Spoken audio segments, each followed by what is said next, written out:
का हो सखी, बियाह त कैल हलू, हमके न्योतो ना न देहलू। कौन मार दूर गईल रहनी, अपनी ननियौरे में न गईल रहनी। चला भाई, जब ना न्योता देहलू त कम से कम ई बतावा कि ससुरा में गईलू त कैसे बीतल। अने बहिनी तू नाना नहनु हमने बियाहे में मना घोना मना हाथी आयन नहन। एकने बाद बहिनी हमके घाने नहीं आई के कुन चन गई न ओ जैन का में हननुआ कुन गैया में से घींचने हनी वही जन दौरी पराट झंझनी है बहिनी था पारी पारी पारी पारी दुनहिनी देखे आवा था हमके देखे हम केहू के न देखी। एक चने बार हमार नाना दी इलताना ने पूनी इलताना ने बखिन नी आई के धाई दाना अब बहिनी खाए के ता खाएंगे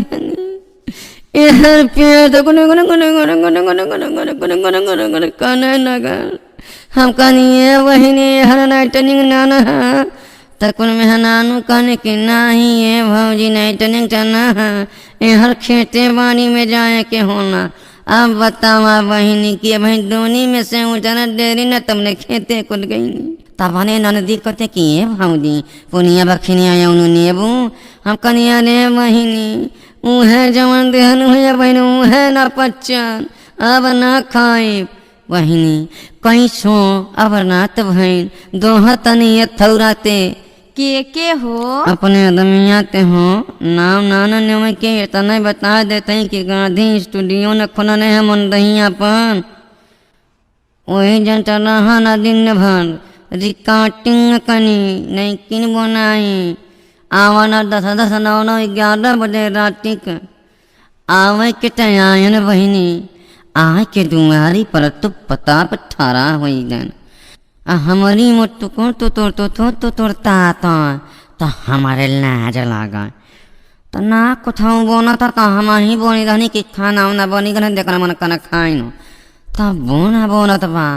हम कहनी कि रह जाए करता माथा में देखी तई तरह ताला या तारे बाद बहनी हमारे पदरामा दूध कले आवा था हम कहनी रहू मन ये करता माथा में देखी तई तरह ताला तबाने आयते बहनी हमारा हाथ धरते तब हम कहनी कि रह करता माथा में देखी तई तरह तराना या तारे बाद ने गए घरमा में घिरतना उन्हें गए बिस्तरवा की हन तो हम कहनी कि रह करता माथा में देखी तई तरह ताला हिम्मत बनाने रहनी इतने बाद महीने ने दाई के खटिया पर बैठाई ध्यान हम कहनी रह करता माथा में देखी तई तरह तराना इतने बाद हमारे गोर जब सोहनाऊन तो हम कहनी यही माई गोनी में ठीक इतने बाद बहनी खटिया पर ताई ध्यान तो हम कहने कि यही माई देती तब ताना न पताते हते नहीं तन कैल कि हमार पेटावा गुन गुन कपड़ा तन तन कई देना।